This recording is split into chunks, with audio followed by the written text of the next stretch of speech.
ছেঁড়া প্যান্ট আদর্শ কিভাবে হয় এটা আমারে যদি পাগল বানায়ও বুঝান তাও মনে হয় বুঝবো না এটা কিভাবে আদর্শ হয়। ছেঁড়া প্যান্ট হয়তো টাকার অভাবে কেউ ছেঁড়া প্যান্ট পরবে, অথবা অন্য কোনো কারণে যে হয়তো টাকার অভাবে ছেঁড়া প্যান্ট পরবে, অথবা কারো মাথায় যদি সমস্যা থাকে যে পাগল, এই পাগল পরবে ছেঁড়া প্যান্ট। কিন্তু রসুল বলছে বিজাতীয় অনুসরণ তোমরা এমন ভাবে করবা, বিগরা ছেঁড়া প্যান্ট পরবে তা আপনিও করতে হবে। এখন এটা মার্কেটেও উঠছে, বেচতে হবে, মার্কেটেও ধুমধাম বেচা চলবে। তোমরা জালেমদের প্রতি অনুরক্ত হয়ে পড়ো না, জালেমদের প্রতি তোমরা ঝুঁকে পড়ো না। জালেমদের কৃষ্টি কালচার, অসভ্যতা, এগুলার প্রতি আমরা যদি ঝুঁকে পড়ি, ফাতামাসসাকুমুন নার, আল্লাহ বলেন তোমরা যদি জালেমদের কৃষ্টি কালচারের প্রতি ঝুঁকে পড়ো তাহলে আগুন তোমাদেরকে স্পর্শ করবে। ওয়ামা লাকুম মিন দুনিল্লাহি মিন আউলিয়া সুম্মা লা তুনসারুন, তখন আল্লাহ ছাড়া তোমাদের কোনো অভিভাবক থাকবে না, বন্ধু থাকবে না, সাহায্যকারী থাকবে না, আর তখন তোমাদেরকে সাহায্য করা হবে না। আল্লাহ আমাদেরকে জালেমদের প্রতি অনুরক্ত হতে, ঝুঁকে পড়তে নিষেধ করলেন। হাদিসের মধ্যে রাসূলুল্লাহ সাল্লাল্লাহু আলাইহি সাল্লাম ইরশাদ করেন, ক্বালা রাসূলুল্লাহ সাল্লাল্লাহু আলাইহি ওয়াসাল্লাম, মান তাশাব্বাহা বিকওমিন ফাহুয়া মিনহুম, কোন সম্প্রদায়, কোন ব্যক্তি, কোন মানুষ, কোন জাতি যদি অন্য কোন সম্প্রদায়ের সাদৃশ্যতা অবলম্বন করে, সে ব্যক্তি, সে মানুষ, সে জাতি তাদেরই অন্তর্ভুক্ত হয়ে যায়। নাউজুবিল্লাহ। আমরা মুসলমান ইসলাম ধর্ম পালন করি, ইসলামের আদর্শ, ইসলামের সভ্যতা, ইসলামের সংস্কৃতি বাদ দিয়ে আমরা যদি বিজাতীয় সংস্কৃতির অনুসরণ করি, হাদিসের ভাষা অনুযায়ী আমরাও তাদের অন্তর্ভুক্ত হয়ে যাব। আল্লাহ আমাদেরকে ইসলাম ধর্মেই যেন থাকতে পারি, আল্লাহ তৌফিক দান করেন। সহিহ বুখারীর বর্ণনা 3456 নম্বর হাদিস। এই হাদিসের মধ্যে রাসূলুল্লাহ সাল্লাল্লাহু আলাইহি সাল্লাম ইরশাদ করেন, ক্বালা রাসূলুল্লাহ সাল্লাল্লাহু আলাইহি ওয়াসাল্লাম, রাসূলুল্লাহ সাল্লাল্লাহু আলাইহি ওয়াসাল্লাম বলেন, লাতাত্তাবিউন্না সুনানা মান ক্বাবলাকুম, অচিরে এমন একটা সময় আসবে তোমরা তোমাদের পূর্ববর্তী যারা আছে তাদের কৃষ্টি কালচার তোমরা অনুসরণ করবা, তাদের অসভ্যতা, তাদের আদর্শ তোমরা গ্রহণ করবা। অচিরে এমন একটা সময় আসবে তোমরা তোমাদের পূর্ববর্তী জাতি যারা, তাদের অপসংস্কৃতি তোমরা গ্রহণ করবে। রাসূলুল্লাহ সাল্লাল্লাহু আলাইহি সাল্লাম বলেন, শিবরান বিশিবরিন ওয়া জিরাআম বিজিরা, বিগতে বিগতে, গজে গজে, মানে তারা যদি এক বিগত খারাপ কাজ করে তোমরাও একদম পরিপূর্ণ এক বিগতই খারাপ কাজ করবা, পরিপূর্ণ অনুসরণ যারে বলা হয়। রাসূল বলেন এমন একটা সময় আসবে যে তোমরা অন্যদের অসভ্যতা এমন ভাবে গ্রহণ করবে যে বিগতে বিগতে, এক বিগত তো তোমরা এক বিগত, গজে গজে গ্রহণ করবা, মানে একটু ছাড় দিবা না। যেমন ছেঁড়া প্যান্ট শার্ট কারা পরে আমাদের সমাজে, আমরা বলি তারা গরিব, ঠিক না? কিন্তু বর্তমান সমাজে এমন এমন মানুষরাও ছেঁড়া প্যান্ট পরতেছে, যারা প্যান্ট, ওই ছেঁড়া প্যান্ট তারা পরার কারণে এটা এখন আমাদের জন্য আদর্শ হয়ে গেছে। ছেঁড়া প্যান্ট আদর্শ কিভাবে হয় এটা আমারে যদি পাগল বানায়ও বুঝান তাও মনে হয় বুঝবো না এটা কিভাবে আদর্শ হয়। ছেঁড়া প্যান্ট হয়তো টাকার অভাবে কেউ ছেঁড়া প্যান্ট পরবে, অথবা অন্য কোনো কারণে যে হয়তো টাকার অভাবে ছেঁড়া প্যান্ট পরবে, অথবা কারো মাথায় যদি সমস্যা থাকে যে পাগল, এই পাগল পরবে ছেঁড়া প্যান্ট। কিন্তু রাসূল বলছে বিজাতীয় অনুসরণ তোমরা এমন ভাবে করবা, বিগরা ছেঁড়া প্যান্ট পরবে তা আপনিও করতে হবে। এখন এটা মার্কেটেও উঠছে, বেচতে হবে, মার্কেটেও ধুমধাম বেচা চলবে। এই কথা বলার পর নবীজি বলেন, হাত্তা লাউ সালাকু হুজরা দাব্বিন লাসালাকতুমু, তারা যদি গুই সাপের গর্তেও ঢুকে তোমরাও গুই সাপের গর্তে ঢুকবা। কি বলছে? তারা যদি গুই সাপের গর্তে ঢুকে তোমরাও গুই সাপের গর্তে ঢুকবা। কেন? কারণ তাদের অনুসরণ তোমাদের এত ভালো লাগবে, এরা সাপের গর্তে ঢুকলে তোমরাও ঢুকবা। অচিরে এমন একটা সময় আসবে। এটা কি আসবে না চলে আসছে? রাসূলুল্লাহ সাল্লাল্লাহু আলাইহি সাল্লাম এই কথা বলার পর বলনা ইয়া রাসূলুল্লাহ আল-ইয়াহুদা ওয়ান নাসারা, সাহাবারা বললেন ইয়া রাসূলুল্লাহ, আপনি যে বললেন এমন একটা সময় আসবে যেই সময়ে মানুষ এমন এমন অনুসরণ করবে, এটা কি ইহুদি খ্রিস্টানদের কথা বলতেছেন? তো নবীজি জবাব দিলেন ফামান, তাহলে আর কার কথা? আমি তো তাদের কথাই বলতেছি। এর মানে ইহুদি খ্রিস্টানরা এমন ভাবে প্রভাব বিস্তার করবে, এরা যদি গুই সাপের গর্তেও ঢুকে একদল মুসলমান এদের সাথে গুই সাপের গর্তে ঢুকতেও রাজি হবে। এটা হলো অন্ধ অনুসরণ, অন্ধ অনুকরণ যাকে বলা হয়। তো আল্লাহ আমাদের সকলকে যে কোনো অপসংস্কৃতি মুসলমানরা যেন আমরা গ্রহণ না করি, যে কোনো অপসংস্কৃতি গ্রহণ করা থেকে আল্লাহ আমাদেরকে হেফাজত করেন। এক তো গরম, আবার এই গরম দিয়ে যদি আমরা কোনো অপসংস্কৃতি গ্রহণ করি, এটা কি ভালো না আরো খারাপ? তিনটা গরম আমাদেরকে জাহান্নামের কথা স্মরণ করায়। বলেন তিনটা গরম, বলেন তিনটা গরম জাহান্নামের গরমের কথা স্মরণ করায়। বলেন এক নাম্বার গ্রীষ্মকালীন গরম, বলেন গ্রীষ্মকালীন, এই যে এখন গ্রীষ্মকাল না, এই গরম। দুই নাম্বার জ্বরের গরম। কিসের গরম? জ্বর ওঠে না আমাদের, এই জ্বরের গরম। তিন নাম্বার আগুন, আগুন দিয়ে রান্না করি না, আগুন। তাহলে এক নাম্বার গ্রীষ্মকালের গরম, এটা আগে শুনি আমরা। সহিহ বুখারীর বর্ণনা 539 নাম্বার হাদিস। এই হাদিসের বর্ণনাকারী আবু যর রাদিয়াল্লাহু তাআলা আন, তিনি বলেন কুন্না মা'আন নবী সাল্লাল্লাহু আলাইহি ওয়াসাল্লাম ফি সাফার, আমরা রাসূলুল্লাহ সাল্লাল্লাহু আলাইহি সাল্লামের সাথে এক সফরে ছিলাম। ফারাদাল মুয়াজ্জিনু আইয়ুআদ্দিনা লিয-যুহরি, মুয়াজ্জিন সাহেব যোহরের নামাজের আজান দেওয়ার ইচ্ছা করলেন। আমি আবার বলছি, আবু যর গিফারি রাদিয়াল্লাহু তাআলা আনহু বলেন, আমরা রাসূলুল্লাহ সাল্লাল্লাহু আলাইহি সাল্লামের সাথে এক সফরে ছিলাম। মুয়াজ্জিন সাহেব যোহরের নামাজের আজান দেওয়ার ইচ্ছা করলেন। ফাকালা রাসূলুল্লাহ সাল্লাল্লাহু আলাইহি ওয়াসাল্লাম আবরিদ, রাসূলুল্লাহ সাল্লাল্লাহু আলাইহি সাল্লাম মুয়াজ্জিন সাহেবকে বললেন, আরে মেয়ে একটু ঠান্ডা হোক, এরপর আজান দাও, উত্তাপটা একটু কমুক, গরম একটু কমুক, তারপর তুমি আজান দাও। এই কথা বলার পর মুয়াজ্জিন সাহেব অপেক্ষা করতেছেন। কিছু সময় যাওয়ার পর সুম্মা আরাদাল মুয়াজ্জিনু আইয়ুআজ্জিনা, মুয়াজ্জিন সাহেব আবার আজান দেওয়ার ইচ্ছা করলেন। ফাকালা লাহু রাসূলুল্লাহ সাল্লাল্লাহু আলাইহি ওয়াসাল্লাম আবরিদ, রাসূলুল্লাহ সাল্লাল্লাহু আলাইহি সাল্লাম বললেন, আরে গরমটা একটু কমুক, একটু ঠান্ডা হোক, তারপর আজান দাও। কয়বার হলো? দুইবার। তাহলে আমরা এক সফরে নবীজির সাথে ছিলাম। মুয়াজ্জিন সাহেব যোহরের নামাজের আজান দেওয়ার ইচ্ছা করলেন। রাসূলুল্লাহ সাল্লাল্লাহু আলাইহি সাল্লাম বললেন, উত্তাপ একটু কমুক, গরমের তীব্রতা একটু কমুক, তারপর আজান দাও। মুয়াজ্জিন সাহেব কিছুটা সময় অপেক্ষা করলেন, এরপর তিনি আবার আজান দেওয়ার ইচ্ছা করলেন। নবীজি বললেন, আরে গরমের তাপ একটু কমুক, তারপর আজান দাও।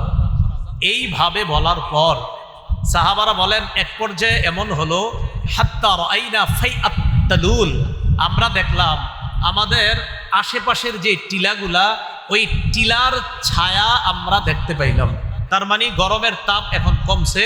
তখন মুয়াজ্জিন আজান দিলেন, এরপর আমরা যোহরের নামাজ পড়লাম। এখন এই হাদিস কেন বললাম? এবার নবীজি কি বলে দেখেন। রাসূলুল্লাহ সাল্লাল্লাহু আলাইহি সাল্লাম বলেন, সাহাবাদেরকে লক্ষ্য করে বললেন, শোনো তোমরা, ইন্না শিদ্দাতাল হাররি মিন ফাইহি জাহান্নাম, গরমের তীব্রতা এটা জাহান্নামের উত্তাপের অংশ। বলেন সবাই, গরমের তীব্রতা, বলেন জাহান্নামের উত্তাপের অংশ। তাহলে আমরা বর্তমানে যে গরমে আছি এটা কিসের অংশ বলেন? তাহলে এই গরমটা আমাদেরকে কোন আগুনকে স্মরণ করায় দেয়? জাহান্নাম। এই তো মাশাআল্লাহ। তো রাসূলুল্লাহ সাল্লাল্লাহু আলাইহি সাল্লাম বললেন, ইন্না শিদ্দাতাল হাররি, গরমের তীব্রতা এটা মিন ফাইহি জাহান্নাম, জাহান্নামের উত্তাপের অংশ। ফাইদা ইশতাদ্দাল হাররু ফাবরিদুহা বিসসালাহ। নবীজি বলেন, যখন গরম প্রখর হবে, গরম যখন তীব্র হয়, তখন তোমরা নামাজটা একটু ঠান্ডা করে পড়বা। এর মানে গরমের তীব্রতা কমলে তোমরা নামাজ আদায় করবা। এই হাদিস থেকে আমরা শিখলাম যে গরমের তীব্রতা এটা জাহান্নামের উত্তাপের অংশ। অতএব গরমকালে চরম পর্যায়ের গরম হওয়াটা আমাদেরকে জাহান্নামের আগুনের কথা স্মরণ করায় দেয়। আল্লাহ, এই রৌদ্রের মধ্যে আমরা আপনার কাছে পানাহ চাই, আপনি আমাদেরকে কবর এবং জাহান্নামের গরম থেকে হেফাজত করুন। সহিহ বুখারীর 536 নম্বর হাদিস। এই হাদিসের বর্ণনাকারী আবু হুরায়রা রাদিয়াল্লাহু তাআলা আন, তিনি বলেন, قال رسول الله صلى الله عليه وسلم إذا اشتد الحر فابردوها بالصلاة فإن شدة الحر من فيح جهنم اشتكت النار إلى ربها فقالت أكل بعضي بعضا فأذن لها بنفسين نفس في الشتاء ونفس في الصيف। রাসূলুল্লাহ সাল্লাল্লাহু আলাইহি সাল্লাম বলেন, গরম যখন তীব্র আকার ধারণ করবে তখন তোমরা নামাজ ঠান্ডা করে পড়বা। কেননা গরমের তীব্রতা জাহান্নামের উত্তাপের অংশ। জাহান্নাম আল্লাহর কাছে অভিযোগ করে বলছে, আল্লাহ আকালা বাদি বাদ, আল্লাহ আমার এক অংশ আরেক অংশরে খেয়ে ফেললো। গরমে এক অংশ আরেক অংশরে খেয়ে ফেললো। জাহান্নামে কেমন গরম চিন্তা করেন। জাহান্নাম আল্লাহরে অভিযোগ করে বলতেছে, আল্লাহ আমার এক অংশ আরেক অংশকে খেয়ে ফেলছে। মুসলমান একটু চিন্তার বিষয়, গরম গরমের ব্যাপারে অভিযোগ করে, গরম গরমের ব্যাপারে অভিযোগ। জাহান্নাম অভিযোগ করে বলতেছে, আল্লাহ আমার এক অংশ আরেক অংশরে খেয়ে ফেলছে। ফাআযিনা লাহা বিনাফাসাইন, আল্লাহ জাহান্নামকে দুইটা নিঃশ্বাস ছাড়তে বললেন। কয়টা নিঃশ্বাস? নাফাসিন ফিস শিতা ওয়া নাফাসিন ফিস সাইফ। একটা নিঃশ্বাস শীতকালে, আরেকটা নিঃশ্বাস গরমকালে ছাড়তে বললেন। গরমকালে জাহান্নাম নিঃশ্বাস ছাড়ে, শীতকালে নিঃশ্বাস ছাড়ে।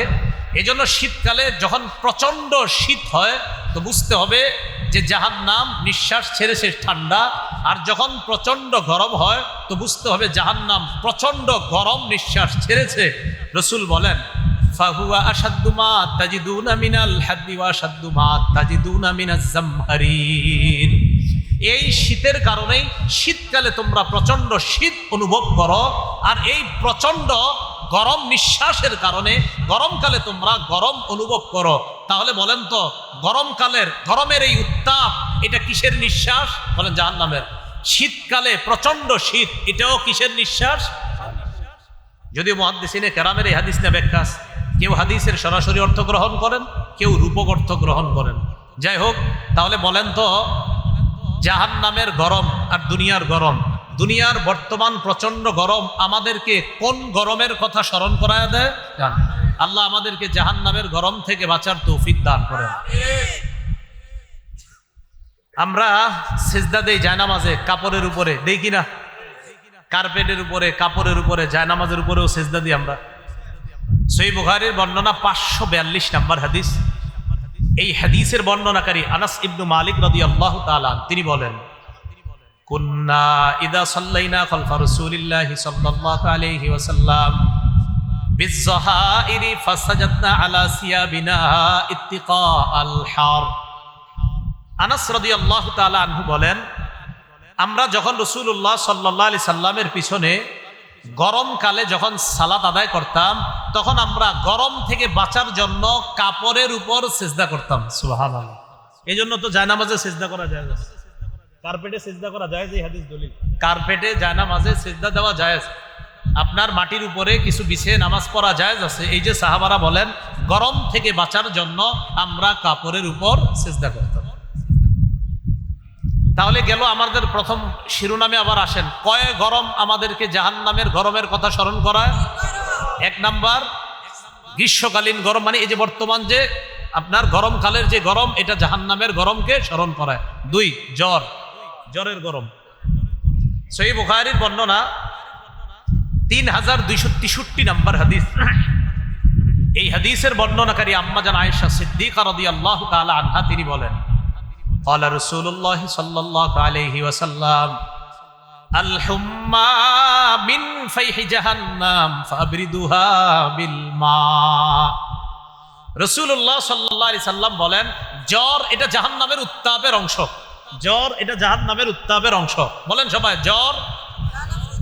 বলেন, জ্বরের যেই তাপ, জ্বরের যেই গরম, এটা কোন উত্তাপের অংশ? ফাবরিদুহা বিল মা।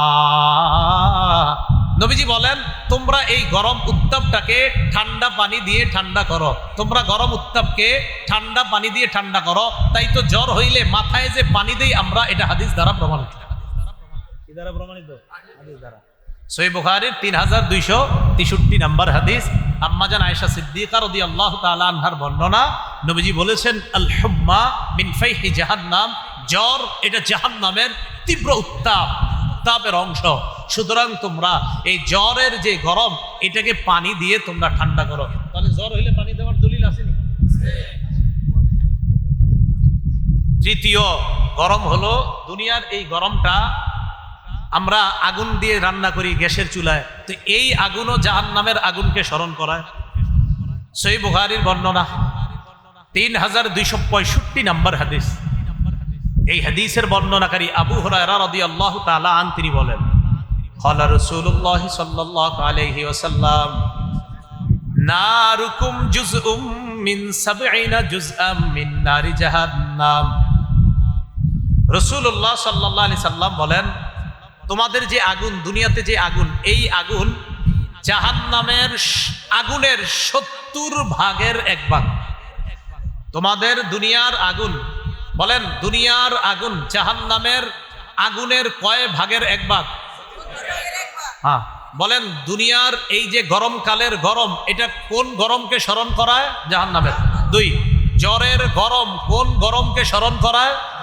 3 দুনিয়ার আগুন, এই আগুনের গরম কোন গরমকে স্মরণ করায়? জাহান্নামের।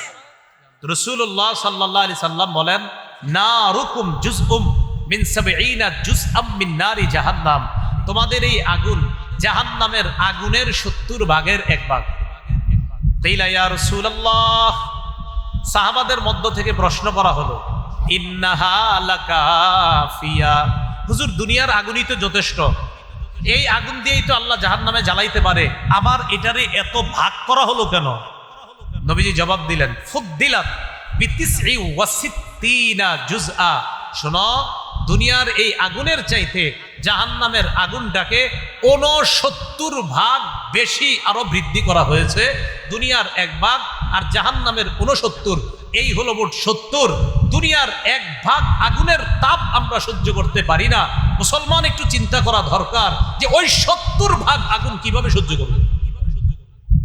তাহলে আমাদের তৃতীয় কথা, বলেন জাহান্নামের 70 ভাগের 1 ভাগ আগুন যে দুনিয়াতে, এই 1 ভাগ আগুন আমাদেরকে কত ভাগ আগুনকে স্মরণ করায়? জাহান্নামের 69 ভাগ আগুনকে স্মরণ করায়। আল্লাহ আমাদের সকলকে এই গরমের মধ্যে যেন জাহান্নামের গরম, কবরের গরমকে স্মরণ করে দুনিয়াতে থেকেই এই গরম থেকে বেঁচে এরপর কবরে যেতে পারি, আল্লাহ তৌফিক দান করেন। তাহলে আজকের এই যে আবহাওয়াটা গরম না ঠান্ডা? গরম। তাহলে এই গরমে আজকে আমরা এমন কোনো অপরাধ করব না যেই অপরাধ জাহান্নামের গরমে আমাদেরকে নিয়ে যায়, ঠিক না? আরে কি ঠিক? আজকের গরমে এমন কোনো অপরাধ করব না যেই অপরাধ আমাদেরকে কোন গরমে নিয়ে যাবে? জাহান্নামের গরমে। আল্লাহ আমাদেরকে হেফাজত করেন। তাহলে নবীজি বলে দিলেন বিজাতীয় অনুসরণ করা যাবে না, এগুলা গুনাহ। এগুলা করলে আল্লাহ কোরআনের সূরা হুদের মধ্যে বলছে তোমাদেরকে জাহান্নামের আগুন স্পর্শ করবে। গুনাহের কয়েকটা ক্ষতি আমরা মনে রাখব। গুনাহের 1 নাম্বার ক্ষতি, আল্লাহর অভিশাপ পরে যেই বান্দা গুনাহ করে তার উপর আল্লাহর অভিশাপ। বলেন যে পাপ করে তার উপর কার অভিশাপ? এই ব্যাপারে আপনাদের সামনে আমি 3টি দৃষ্টান্ত বর্ণনা করব। এক নাম্বার, মুসলিম শরীফের হাদিস 1978 নম্বর হাদিস। এই হাদিসের মধ্যে আসছে ক্বালা রাসূলুল্লাহ সাল্লাল্লাহু আলাইহি ওয়াসাল্লাম লাআনাল্লাহু মান লাআনা ওয়ালিদা। রাসূলুল্লাহ সাল্লাল্লাহু আলাইহি সাল্লাম বলেন, ওই ব্যক্তির উপর অভিশাপ যে তার মা বাবারে অভিশাপ দেয়। ওই ব্যক্তির উপর আল্লাহর অভিশাপ যে তার মা বাপকে অভিশাপ দেয়। তো মা বাপকে অভিশাপ দেওয়া এটা নেকির কাজ না গুনাহের কাজ? এই গুনাহে বলেন তো, কোনো বান্দা যদি মা বাবারে অভিশাপ দেয়, এই গুনাহে ওই ব্যক্তির উপর কার অভিশাপ আসে?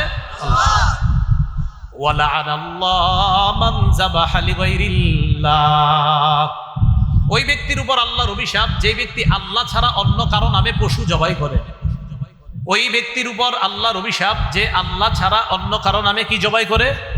তাহলে বলেন তো আপনারা, আল্লাহ ছাড়া অন্য কারো নামে পশু জবাই করা এটা নেকির কাজ না পাপের কাজ? বলেন, এই পাপের কারণে মানুষ কার অভিশাপ নিয়ে আসে? আল্লাহ। এরপর কি বলে দেখেন,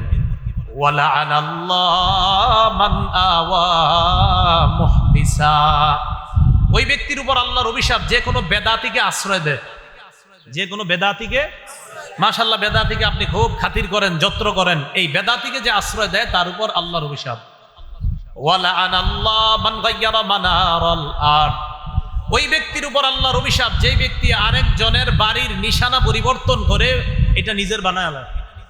আমার আর ওনার বাড়ি পাশাপাশি, এতটুকু দাম, সবাই তাকান, এতটুকু জমিন ওনার। আমি কি করছি, এতটুকু জমিন ওনার, আমি ওনার এই জায়গার নিশানাটা উঠাইয়া এখানে লাগাইয়া দিছি। মানে এতটুকু জমিন আমি মাইরা দিলাম, লাগায়া এখানে লাগায়া দিলাম, ক্রয় সূত্রে এই জমির মালিক অমুকে। আমরা ওখানে বাংলাটা কেটে লাগিয়ে দিব, জুলুম সূত্রে এই জমির মালিক অমুকে। ঠিক আছে না?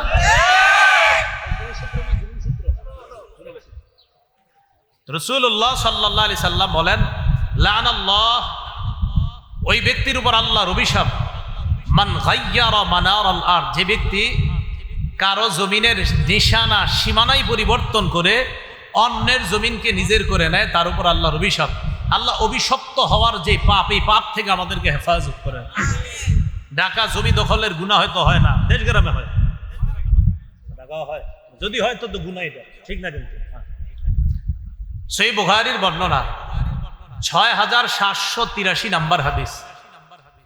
قال رسول الله صلى الله عليه وسلم لعن الله السارق يسرق البيضة فتقطع يده। নবীজি বলেন, ওই ব্যক্তির উপর আল্লাহর অভিশাপ যে ব্যক্তি একটা ডিম চুরি করে। কি চুরি করে? ডিম। যে একটা ডিম চুরি করে তার উপর আল্লাহর অভিশাপ। ডিম চুরি করে তার উপর আল্লাহর অভিশাপ। নবী বলেন, অন্যায়ভাবে কেউ যদি একটা রশি চুরি করে তার উপর আল্লাহর অভিশাপ। একটা রশি কেউ চুরি করলো, তার উপর আল্লাহর অভিশাপ। এখন বলেন তো, ডিম চুরির চোরের উপর যদি আল্লাহর অভিশাপ হয়, কি চোর? তো ডিম চোরের উপর যদি আল্লাহর অভিশাপ হয়, তো জায়গা জমি লুণ্ঠনকারী যে চোর আছে এর উপর কি হবে? ডিম চোরের উপর ভয়ঙ্কর পর্যায়ে যে চোর আছে এদের উপর কি অবস্থা? আল্লাহ হেফাজত করেন। আবু দাউদ শরীফের বর্ণনা 3474 নম্বর হাদিসের বর্ণনা, 3674 নম্বর হাদিসের বর্ণনা। এই হাদিসের মধ্যে আসছে, ক্বালা রাসূলুল্লাহ সাল্লাল্লাহু আলাইহি ওয়াসাল্লাম লাআনাল্লাহুল খামরা ওয়া শারিবাহা ওয়া সাকিয়াহা। মদের উপর আল্লাহর অভিশাপ, মদ পানকারীর উপর আল্লাহর অভিশাপ, ওয়া সাকিয়াহা, মদ পরিবেশনকারীর উপর আল্লাহর অভিশাপ। অনেকে প্রশ্ন করে, হুজুর আমি মদ খাই না, তবে মদের দোকানে চাকরি করি, মদ পরিবেশন করি। রাসূল বলছেন, মদ পরিবেশনকারীর উপর আল্লাহর অভিশাপ। ওয়া বাইআহা ওয়া মুবতাআহা, মদ বিক্রেতার উপর আল্লাহর অভিশাপ। আপনি এমন দোকানে চাকরি করেন যেখানে মদ বিক্রি হয়, কিন্তু আপনি মদ খান না, কিন্তু আপনি যে মদ বিক্রি করছেন আপনার উপর আল্লাহর অভিশাপ। ওয়া মুবতাআহা, মদ যে ক্রয় করে তার উপর আল্লাহর অভিশাপ। বসের জন্য মদ কিনতে গেছেন, আপনি যে মদ কিনলেন আপনার উপর আল্লাহর অভিশাপ, হারাম জিনিস কিনলেন না। ওয়া আসিরাহা ওয়া মু'তাসিরাহা, মদ উৎপাদনকারী এবং মদ পরিশোধনকারী, মদ উৎপাদন করে পরিশোধন করে বোতলের উপর লিখে দেয় বাংলা মদ, তার উপর আল্লাহর অভিশাপ। তার উপর আল্লাহ। তাহলে মদের উপর কার অভিশাপ? পানকারীর উপর, পরিবেশনকারীর উপর, মদ বিক্রেতার উপর, মদ ক্রয়কারীর উপর, যে মদ বানায় তার উপর কার অভিশাপ? যে মদ পরিশোধন করে এটাকে বোতলজাত করে তার উপর কার অভিশাপ? এবার কি বলে দেখেন, ওয়া হামিলাহা ওয়াল মাহমুলা ইলাইহি, মদ যে বহন করে নিয়ে যায়, সেলসম্যান, হুজুর আমি সেলসম্যান গিরি করি, কিন্তু আপনি মদ বহন করেন, নিজে খানো না, বেচেনো না, কিনেনো না, সেলসম্যান গিরি করেন, মদ বহন করে নিয়ে যান, তার উপর আল্লাহর অভিশাপ। ওয়াল মাহমুলা ইলাইহি, যার কাছে মদ বহন করে নিয়ে যাওয়া হয় তার উপর আল্লাহর অভিশাপ। এখন বলেন তো, আমাদের দেশে বিভিন্ন দিনকে কেন্দ্র করে মদ বিক্রি, মদ ক্রয় আর মদ পরিবেশন আর মদ পানের ঘটনা শুধু পৃথিবীতে হয় না, আমাদের দেশেও হয়। আল্লাহ এই জাতীয় অভিশপ্ত কাজ থেকে আমাদেরকে হেফাজত করেন। তাহলে গুনাহের এক নাম্বার ক্ষতি পাইলাম যে গুনাহের কারণে কার অভিশাপ আসে? আল্লাহ। দুই নাম্বার, গুনাহের কারণে মানুষ অপমানিত হয়। গুনাহ যে করে, পাপ যে করে, করতে করতে ঢিল দেয়, ঢিল দিতে দিতে এক পর্যায়ে তার পাপ এত বেড়ে যায় যে সে অভিশপ্ত হয়, এক পর্যায়ে সে লাঞ্ছিত হয়ে যায়। একটা কিতাব আছে নাম আল আদাবুশ শারঈয়া, 1 নম্বর খণ্ড 144 নম্বর পৃষ্ঠা। আমিরুল মুমিনিন ফিল হাদিস আব্দুল্লাহ ইবনুল মুবারক রাহমাতুল্লাহি আলাইহি বলেন, রাআইতুজ যুনুবা তুমিতুল কুলুব। আব্দুল্লাহ ইবনুল মুবারক বলেন, আমি দেখেছি পাপ অন্তরকে মৃত বানায় দেয়। বলেন সবাই, পাপ কাকে মৃত বানায়? সবাই বলেন পাপ, বলেন পাপ কলবকে মৃত বানায় দেয়। ওয়াকাদ ইউরিসু যিল্লা ইদমানুহা, নিয়মিত যে ব্যক্তি পাপ করে, এই নিয়মিত পাপীকে পাপ এক পর্যায়ে তাকে লাঞ্ছিত করে ছাড়ে।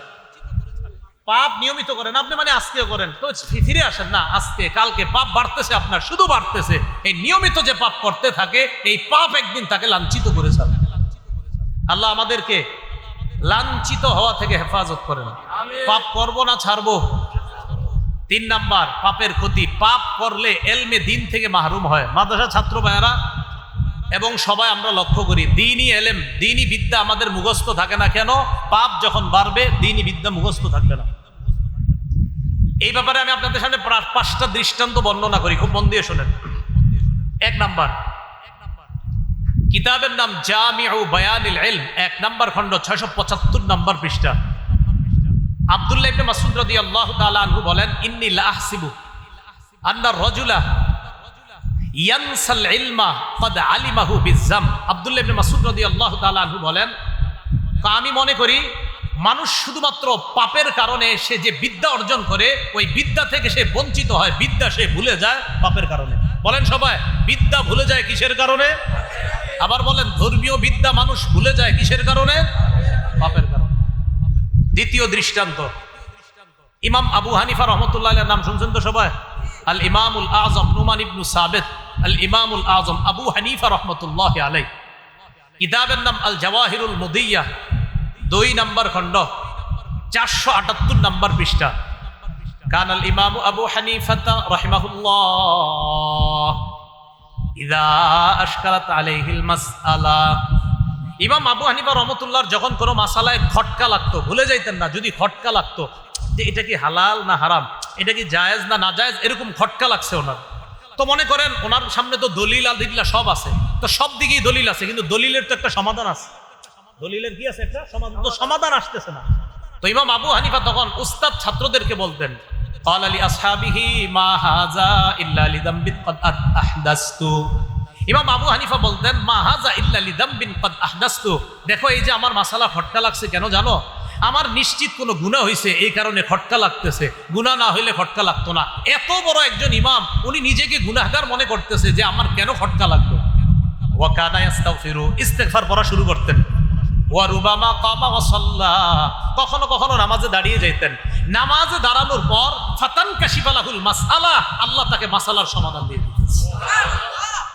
তখন ইমাম আবু হানিফা বলতেন, রাজাউতু আন তিবা আলাইয়া, আমার আশা আল্লাহ আমার তওবা কবুল করছে, আমার তওবা আল্লাহ কবুল করেছেন বিধায় এই বিদ্যা আল্লাহ আমাকে জানিয়ে দিয়েছেন। খটকা লাগছে, এই খটকার সমাধান আল্লাহ কেন দিছে?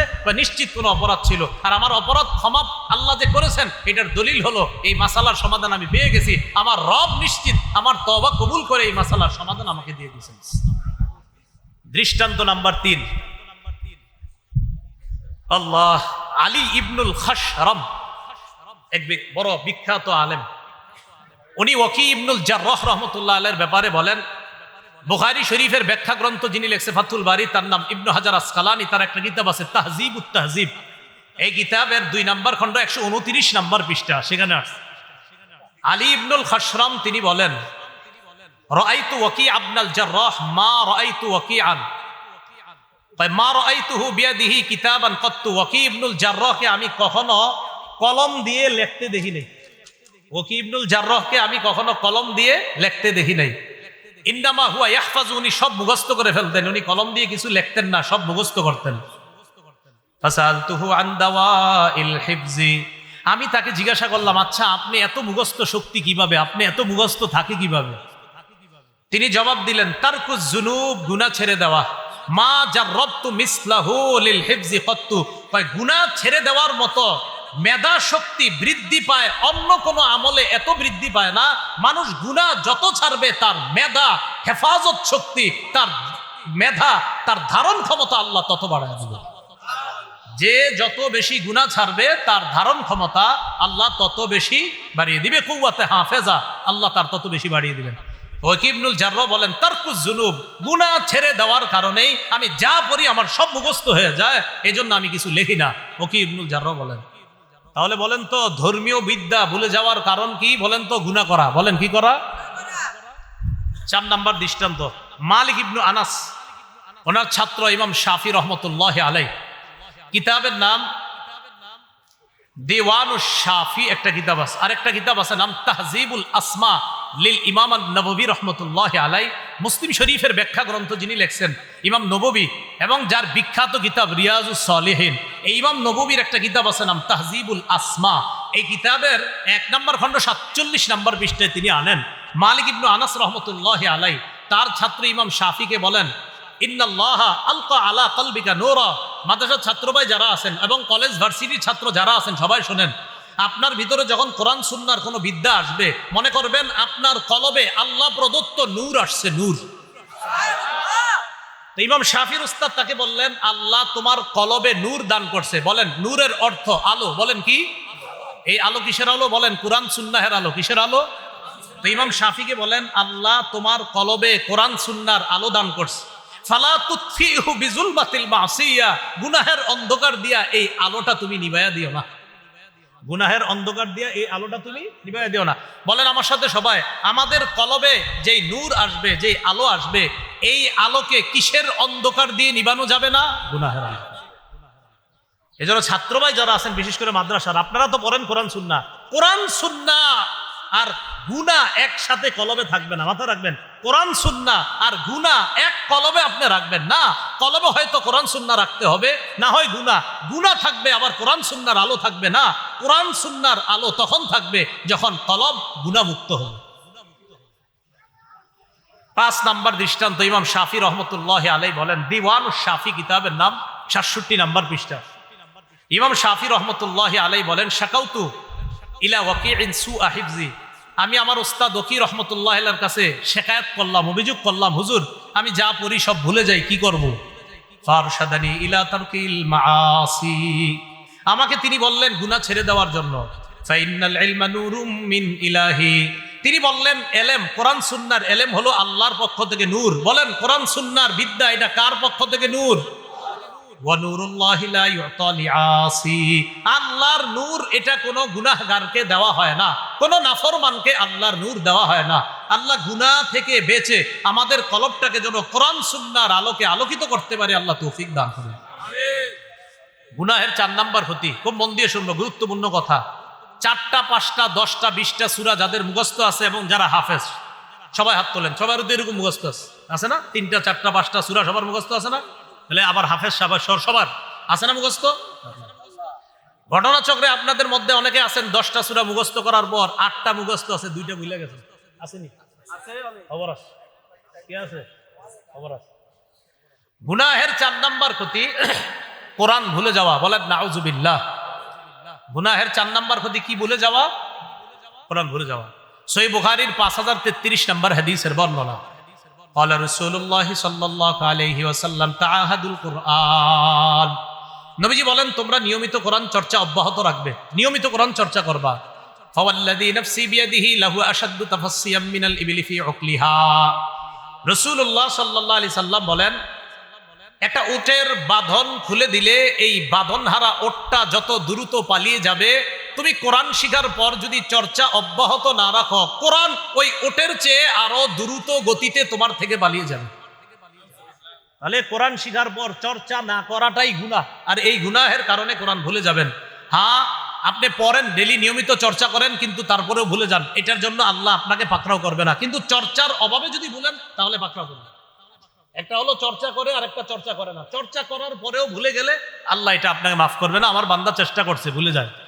আরেকটা হলো আপনি 15 হেফজ করছেন, তো পড়ার পরে আর চর্চা করেন না। সাবধান, চর্চা করতে হবে, না হয় আল্লাহর সামনে দাঁড়ানোর জন্য তৈরি থাকেন।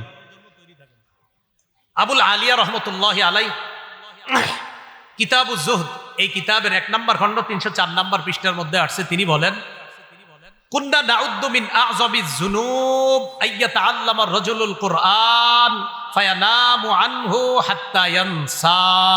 ভাই মেহেরবানি করে এই জায়গার বাংলাটা মন দিয়ে শোনেন।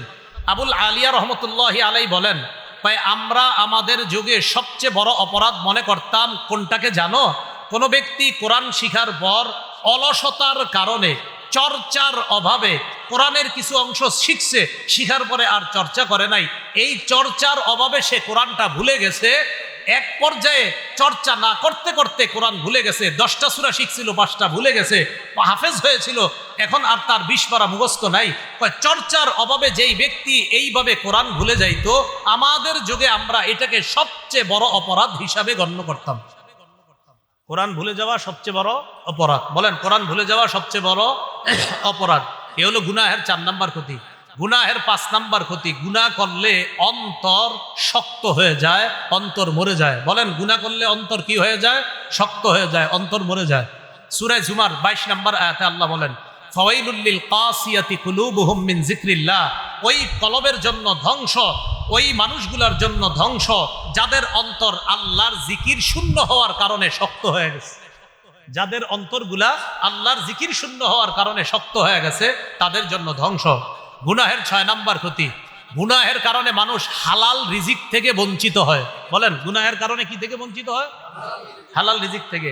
ইবনে মাজাহ 2144 নম্বর হাদিস, রাসূলুল্লাহ সাল্লাল্লাহু আলাইহি সাল্লাম বলেন আইয়ুহান নাস, হে মানুষ, ইত্তাকুল্লাহ, আল্লাহকে ভয় করো, ওয়া আজমিলু ফিত তালাব, তোমরা রিজিক তালাশ করো সুন্দর পন্থায়। বলেন কি পন্থায়? হালাল রিজিক তালাশ করো বৈধ পন্থায়, সুদী পন্থায় না, বৈধ পন্থায় তোমরা রিজিক তালাশ করো। নবীজি বলেন ইন্না নাফসান লান তামুতা, কেননা কোনো নফস মারা যাবে না, হাত্তা তাস্তাউফিয়া রিজকাহা, কোনো মানুষ মারা যাবে না তার জন্য যে বাজেট আছে রিজিক, ওই রিজিক শেষ হওয়ার আগে কোনো মানুষ মারা যাবে না। প্রত্যেকটা মানুষের আল্লাহর পক্ষ থেকে একটা রিজিকের বরাদ্দ আছে, এই বরাদ্দ শেষ হওয়ার আগে কোনো মানুষ মারা যাবে না। নবী বলেছিলেন, তো নবীজি বলেন যেহেতু তুমি তোমার রিজিকটা পাওয়ার আগে মরবা না, তাই তোমার রিজিকটা হালাল পন্থায় তুমি তালাশ করে যাও।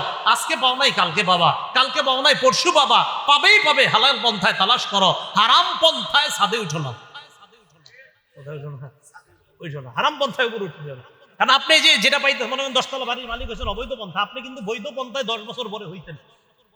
তো রাসূল সাল্লাল্লাহু আলাইহি সাল্লাম বলেন যে তুমি হালাল পন্থায় তোমার রিজিকটা তালাশ করো, কারণ তোমার কপালে যা আসবে এটা আজব কালক আসবেই, কারণ তুমি এটা না আসা পর্যন্ত মারা যাবে না। সহিহুল জামের 2085 নম্বর হাদিসের মধ্যে রাসূল সাল্লাল্লাহু আলাইহি ওয়াসাল্লাম বলেন লা ইয়াহমিলান্না আহাদাকুম ইস্তিবতাউর রিজকি আইয়াতুবাহু বিমাসিয়া, তোমাদের কাউকে যেন দ্রুত ধনী হওয়ার নেশাটা তোমাদের কাউকে যেন গুনাহের মাধ্যমে টাকা কামাই করতে উদ্বুদ্ধ না করে। বলেন আমার সাথে সবাই, আমাদেরকে দ্রুত ধনী হওয়ার নেশা যেন অবৈধ পন্থায় টাকা কামাই করার প্রতি নিয়ে না যায়। অবৈধ পন্থায় ধনী হওয়ার নেশা আমাকে যেন হারাম পথে, অবৈধ পথে উপার্জনের দিকে নিয়ে না যায়। আল্লাহ আমাদেরকে হেফাজত করেন। গুনাহের 7 নাম্বার ক্ষতি, গুনাহ করতে করতে মানুষ এমন হয় ফেরেশতাদের দোয়া থেকে বঞ্চিত হয়ে যায়, বলেন নাউজুবিল্লাহ। সূরা গাফিরের মধ্যে আল্লাহ বলেন, আল্লাযীনা ইয়াহমিলুনাল আরশা ওয়া মান হাওলা, যারা আরশ বহন করে ফেরেশতারা আর আরশের আশেপাশে যে ফেরেশতারা আছে, ইউসাব্বিহুনা বিহামদি রাব্বিহিম, তারা আল্লাহর প্রশংসা সহ তাসবিহ পাঠ করে, ওয়া ইস্তাগফিরুনা লিল্লাযীনা আমানু, ফেরেশতারা ঈমানদারদের জন্য আল্লাহর কাছে ক্ষমা চায়। আল্লাহর কাছে কি চায়? ক্ষমা চায়। তো আল্লাহর কাছে ক্ষমা চাবে কি? আমি সারাদিন খালি গুনাহ করবো এরকম নাকি? না, গুনাহ ছেড়ে দিতে হবে। যদি গুনাহ ছেড়ে দেই আর তওবা করি, আমাদের জন্য ফেরেশতারা আল্লাহর কাছে দোয়া করবে। গুনাহের ৮ নাম্বার ক্ষতি, মানুষ গুনাহ করতে করতে আল্লাহরে ভুলে যায়, এক পর্যায়ে নিজেরে ভুলে যায়। বলেন, গুনাহ করতে করতে মানুষ কাকে ভুলে? এক পর্যায়ে কাকে ভুলে? সূরা হাসর আল্লাহ বলেন, ওয়ালা তাকুনু কাল্লাযীনা নাসুল্লাহা ফাআনসাহুম আনফুসাহুম, তোমরা তাদের মতো হয়ো না যারা আল্লাহকে ভুলে যায়। এক পর্যায়ে আল্লাহ তাদেরকে আত্মবিস্মৃতি বানিয়ে দেয়, মানে আল্লাহরে ভুলে যায়, আল্লাহ তখন ওই ব্যক্তিকেই ভুলিয়ে দেয় যে বেটা তুই আমারে কি বলবি, তুই তো নিজেরই ভুলে গেছিস। কোন ব্যক্তি যখন আল্লাহকে ভুলে যায় তখন আল্লাহ তাকে আত্মবিস্মৃতি বানায় দেয়। এটা গুনাহের ৮ নাম্বার ক্ষতি। গুনাহের ৯ নাম্বার ক্ষতি, গুনাহ মানুষকে নিঃস্ব বানায় দেয়। বলেন, গুনাহ মানুষকে কি বানায় দেয়? নিঃস্ব। মুসলিম শরীফের হাদিস, রাসূলুল্লাহ সাল্লাল্লাহু আলাইহি সাল্লাম বলেন, আতাদরুনা মাল মুফলিস, তোমরা কি জানো নিঃস্বকে? সাহাবারা বললেন, আল মুফলিসু ফিনা মান লা দিরহাম লাহু ওয়ালা মাতাআ, আমাদের মধ্যে নিঃস্ব ওই ব্যক্তি যার ধন সম্পদ নাই, টাকা পয়সা নাই, ওই ব্যক্তি হলো আমাদের মাঝে সবচেয়ে নিঃস্ব। তো রাসূলুল্লাহ সাল্লাল্লাহু আলাইহি ওয়াসাল্লাম বলেন, ইন্নাল মুফলিসা মিন উম্মতি ইয়াতি ইয়াউমাল কিয়ামা বিসসালাতিন ওয়া সিয়ামিন ওয়া যাকাতিন, আমার উম্মতের নিঃস্ব ওই ব্যক্তি যে ব্যক্তি কিয়ামতের ময়দানে নামাজ নিয়ে উপস্থিত হবে, রোজা নিয়ে উপস্থিত হবে, যাকাত নিয়ে উপস্থিত হবে, ওই ব্যক্তি নিঃস্ব। সাহাবারা বললেন, হুজুর তার টাকা পয়সা নাই, সে নিঃস্ব। নবীজি বললেন, না, কিয়ামতের ময়দানে সে নিঃস্ব যে নামাজ, যাকাত ইত্যাদি নিয়ে উপস্থিত হবে, আমলের পাহাড় নিয়ে উপস্থিত হবে, সে নিঃস্ব। এটা আবার কিভাবে নিঃস্ব? রাসূল বলেন, এই ব্যক্তি কিয়ামতের ময়দানে আসবে, ওয়াকাদ শাতামা হাজা, হাজী সাহেব আরেকজনকে গালি দিত, হজ করছে 50 বার, এবার খালি মানুষের গালি, ওয়াকাদ শাতামা হাজা, আরেকজনকে গালি দিত, ওয়াকাযাফা হাজা, আরেকজনের উপর খালি ঢিল ছুঁড়ে মারতো। মানে হাজী সাহেব মানে হজ করছেন আপনি 60 বার, কিন্তু আরেকজনেরটা কেমনে মারবেন সারাদিনই ধান্দা। ও দরবা হাজা, আরেকজনে প্রহার করলেন, ও সাফাকা দামা হাজা, আরেকজনের রক্তপাত ঘটাইলেন, ও আকালা মালা হাজা, আপনি আরেকজনের সম্পদ অন্যায়ভাবে ভক্ষণ করলেন। কিয়ামতের ময়দানে সব পাওনাদাররা আসবে, আসার পর ফায়ুতা হাদা মিন হাসানাতি ওয়া ইউতা মিন হাসানাতি, অমুককে তার নেক দেওয়া হবে, অমুককে তার নেক দেওয়া হবে, হাত্তা ইদা ফানিয়াত হাসানাতু, এক পর্যায়ে যখন তার নেকিগুলা শেষ হয়ে যাবে, উখিযা মিন খতায়াহুম, তখন তাদের গুনাহগুলা, মানে যারা পাওনাদার, এই পাওনাদারদের গুনাহগুলা তাদের থেকে আনা হবে, আনার পর তুরিহা আলাই, তখন ওই গুনাহগুলা এনে যেই ব্যক্তি দুনিয়াতে অন্যায় করে গেছে তার উপর এগুলাকে দেওয়া হবে, এই গুনাহগুলা সব তার উপর নিক্ষেপ করা হবে, এক পর্যায়ে তাকে গুনাহের পাহাড় দিয়ে জাহান্নামে নিক্ষেপ করা হবে। তাহলে গুনাহ মানুষকে কি বানায় দেয়? নিঃস্ব। এই যে আমলের এত পাহাড় নিয়ে গেলেন, নিঃস্ব হয়ে গেলেন। তো গুনাহ মানুষকে নিঃস্ব বানায় দেয়।